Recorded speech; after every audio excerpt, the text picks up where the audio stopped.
बिस्मिल्लाहिर्रहमानिर्रहीम, अस्सलाम वालेकुम। मैं असदुल्ला खान हूँ। मोहसिन नकवी साहब को वज़ीर दाखिला बनाए जाने के अमल को पाकिस्तान तहरीक इंसाफ ने बहुत संजीदगी से लिया है। पाकिस्तान तहरीक इंसाफ ये समझती है कि मोहसिन नकवी को वज़ीर दाखिला बनाकर हमें ये पैगाम दिया गया है कि देखो जिसने फिर पंजाब में तुम्हारे साथ क्या किया और अब वो तुम्हारे साथ क्या करेगा। यानी अगर पंजाब की हद तक उसके इख्तियारात थे और पंजाब में तुम्हें उसने हिलने नहीं दिया, गिरफ्तारियां हुई, न जाने क्या कुछ हुआ, तो अब देखो अगर वो विफाक पे आया तो क्या करेगा। पाकिस्तान तहरीक इंसाफ इसको यूं इंटरप्रेट कर रही है। पीटीआई ये समझती है कि हमारे लिए ये किया गया है, हमें मैसेज दिया गया है और हमारे ऊपर ढाए जाने वाले जुल्मों सितम का उनको इनाम दिया गया है कि अब उनको विफाक में ले आए। यानी वो जिम्मेदारी कि पाकिस्तान तहरीक इंसाफ को क्रश करना है, वो इतने एहसन तरीके से उन्होंने निभाई है कि अब उनको विफाक में लाया गया है। पीटीआई इसको यूं समझ रही है। पाकिस्तान तहरीक इंसाफ का ख्याल ये है। अब पाकिस्तान तहरीक इंसाफ इसको सही समझ रही है या गलत समझ रही है, ये एक अलग सवाल है, इस पर आगे जाके हम बात करते हैं।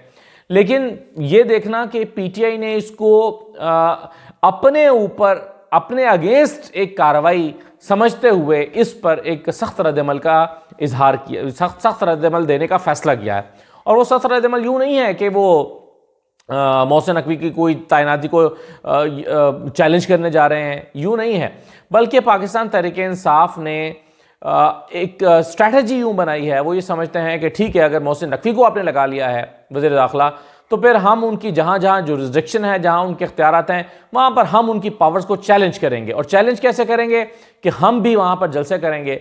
अब पीटीआई ने 23 मार्च को जो एक बड़े इस्लामाबाद में जलसे का ऐलान किया है, ये सिग्निफिकेंट है। यानी एक तरफ मोहसिन नकवी साहब का वज़ीर दाखिला बनाया जाना, दूसरी तरफ पीटीआई का इस्लामाबाद में जलसे का ऐलान किया जाना, ये दोनों ही बातें इंपॉर्टेंट हैं। आप देखें, आपको याद होगा कि राना सनाउल्लाह को वज़ीर दाखिला बनाया गया था।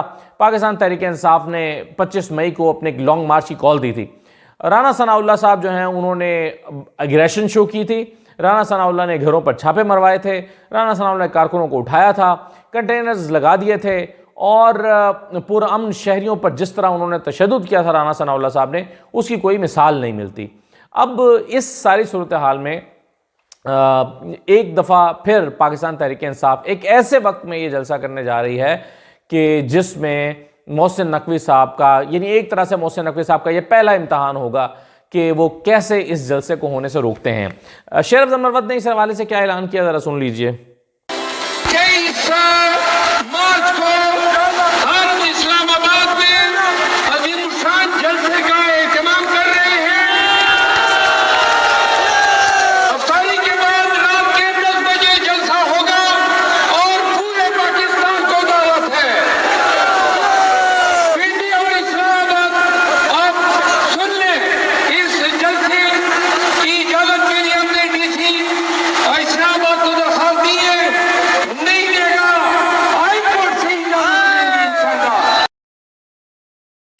अब अगर हमने डीसी इस्लामाबाद को दरख्वास्त दी है, डीसी इस्लामाबाद इजाज़त नहीं देगा, हम हाई कोर्ट से इजाज़त लेकर आएंगे। अब सवाल ये पैदा होता है कि जहाँ पर छोटे छोटे एहतजाज नहीं होने दिए जा रहे, वहाँ पर जलसा कैसे होने दिया जाएगा।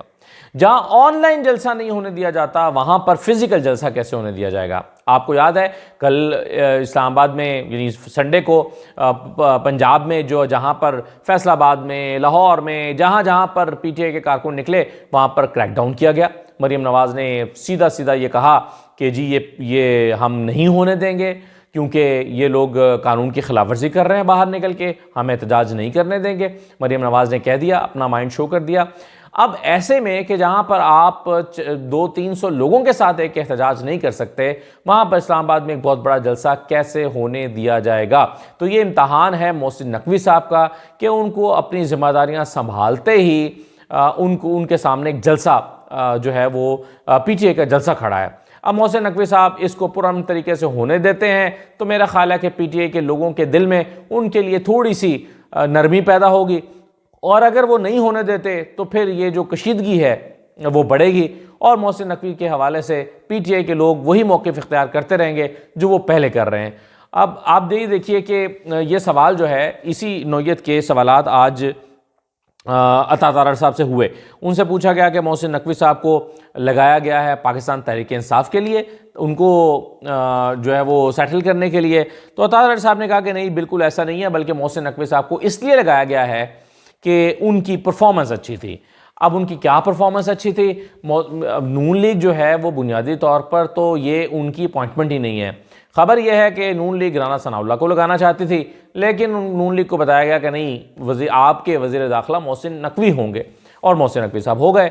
अब इसमें जो अता तारड़ साहब का दूसरा मौक़िफ़ था आज, उनका यह था कि जी 9 मई की वजह से मोहसिन नकवी को हरकत में आना पड़ा। अगर 9 मई ना हुआ होता तो मोहसिन नकवी से पीटीआई को ये शिकवे भी ना होते। तो मैं वैसे इस मौक़िफ़ को दुरुस्त इसलिए नहीं समझता क्योंकि 9 मई से पहले ही मोहसिन नकवी साहब ने अपने रंग दिखाना शुरू कर दिए थे। 9 मई तो बहुत बाद में हुआ, उससे पहले ज़मान पार्क में 2 दिन तमाशा लगा रहा। उस पुलिस जो है वो वहाँ पर इमरान खान को अरेस्ट करने की कोशिश करती रही, और जिस अंदाज में करती रही, हालांकि उस वक्त ये बहुत बहस हुई थी कि जब किसी के नाकाबिले ज़मानत वारंट गिरफ्तारी जारी होते हैं, आप वो वारंट देकर आ जाते हैं, और फिर जो है वो शख्स उस तारीख को उसको बताया जाता है कि आपको पेश होना है। ये बड़ी रूटीन की बात है। उन्हीं दिनों में राना सनाउल्लाह के भी नाकाबिले ज़मानत वारंट गिरफ्तारी गुजरांवाला से जो है वो जारी हुए थे, और जाके पुलिस ने अदालत में रिपोर्ट दी थी कि जी हम गए थे, वो बंदा घर नहीं मिला। तो वहाँ पर इमरान खान की गिरफ्तारी के लिए जो तमाशा लगाया गया, फिर ज़िले शाह का वाक़या हुआ, ये 9 मई से पहले के वाक़यात हैं। अब ये सारे 9 मई, यानी ये कहना कि 9 मई की वजह से मोहसिन नकवी को आड़े हाथों लेना पड़ा पीटीआई को, ये दुरुस्त नहीं है। उससे पहले ही मोहसिन नकवी साहब ने अपनी पावर्स हैं उसको एक्सरसाइज करना शुरू कर दिया था। फिर ये कहा गया कि इलेक्शन में सबको एक जैसा माहौल फराहम किया गया, अता तारड़ साहब ने ये कहा, और ये कहा कि 9 मई के मतलूब लोगों के अलावा किसी पर कोई पाबंदी नहीं थी। मेरा ख्याल है इससे बड़ा कोई झूठ हो नहीं सकता। ये कहना, हम भी इसी ग्राउंड पर मौजूद थे, ये कहना कि इलेक्शन में सबको एक जैसा माहौल फराहम किया गया, ये बिल्कुल गलत है। जो नून लीग के मुखालिफ थे वो तो अपनी कैंपेन नहीं कर सके, वो तो उनके यानी कि जो कारकुनान थे वो भी बाहर निकलते थे तो उठा लिए जाते थे। यहाँ पर तो कोई ऐसे लोग हैं जिन्होंने अपनी कैंपेन तक नहीं की, यानी कॉर्नर मीटिंग्स नहीं कर सकते थे, अपनी गाड़ी के ऊपर अपने फ्लैक्सेस नहीं लगा सकते थे, और कौन उठाता था उन्हें? पुलिस उठाती थी। पुलिस किसके मातहत थी? मोहसिन नकवी साहब के मातहत थी। आईजी किसको रिपोर्ट करते हैं? मोहसिन नकवी को रिपोर्ट करते हैं, तो यानी वज़ीर आला को रिपोर्ट करते हैं। तो ये कहना कि मोहसिन नकवी साहब ने सबको एक जैसा माहौल फराहम किया, ये मेरा ख्याल है बहुत ही जो है वो शायद एक बड़ा झूठ होगा। मैं माज़रत के साथ और अदब के साथ ये कहना चाहूँगा।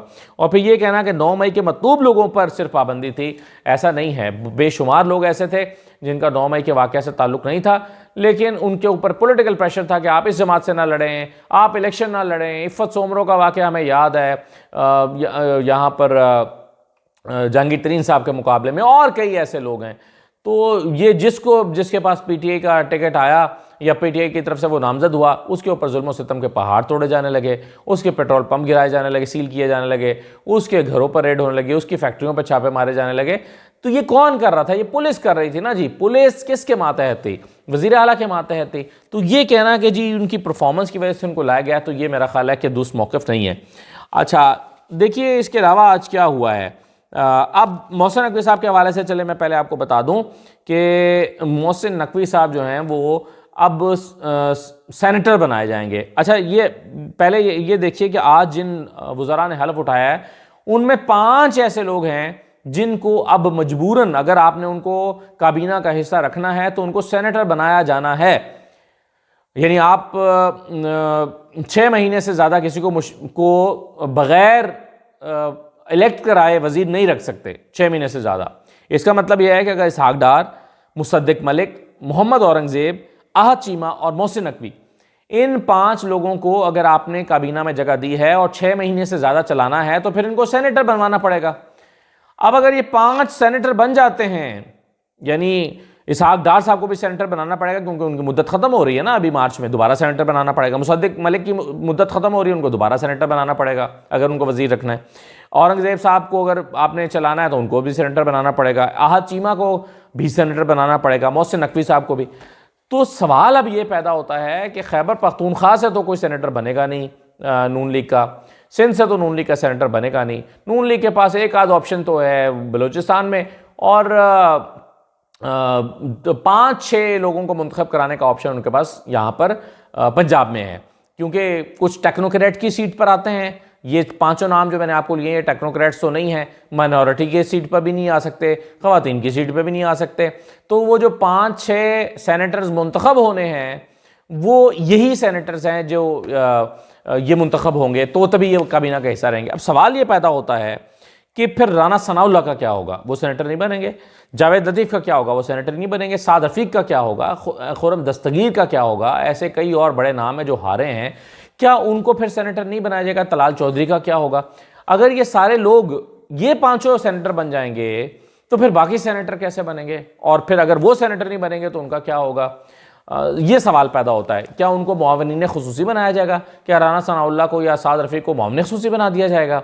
ये एक बहुत बड़ा सवाल नून लीग के सामने आन खड़ा हुआ है। अब फिर मोहसिन नकवी साहब जो हैं, उनके बारे में ये सवाल पैदा होगा कि वो किस किस सीट पर एमएनए बनेंगे, सेनेटर बनेंगे, क्या नून लीग के खाते में आएंगे या पीपल्स पार्टी के खाते में आएंगे। क्योंकि अभी तक तो हमें ये बताया जा रहा है हुकूमती इत्तेहाद के जो हैं वो की तरफ से आए हैं। तो हुकूमती इत्तेहाद पीपल्स पार्टी भी है, नून लीग भी है और एमक्यूएम भी है। तो क्या हुकूमती इत्तेहाद की तरफ से होंगे या नून लीग की तरफ से होंगे। क्या नून लीग अपने राना सनाउल्लाह या साद रफ़ीक या जावेद लतीफ़ को कुर्बान करके मोहसिन नकवी को सीट देना चाहेगी। देनी तो चाहिए, क्योंकि उन्होंने इतना बड़ा काम किया इनके लिए।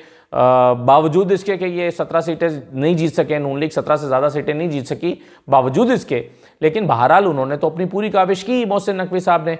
तो फिर नून लीग को क्या एतराज़ होगा कि उनको अपने खाते में से सीट दे। तो बहरहाल ये देखने की एक चीज़ होगी। और आज एक और बड़ी दिलचस्प चीज़ हुई है, और वो ये हुई है कि गैर मुल्की शहरी का भी हल्फ हो गया।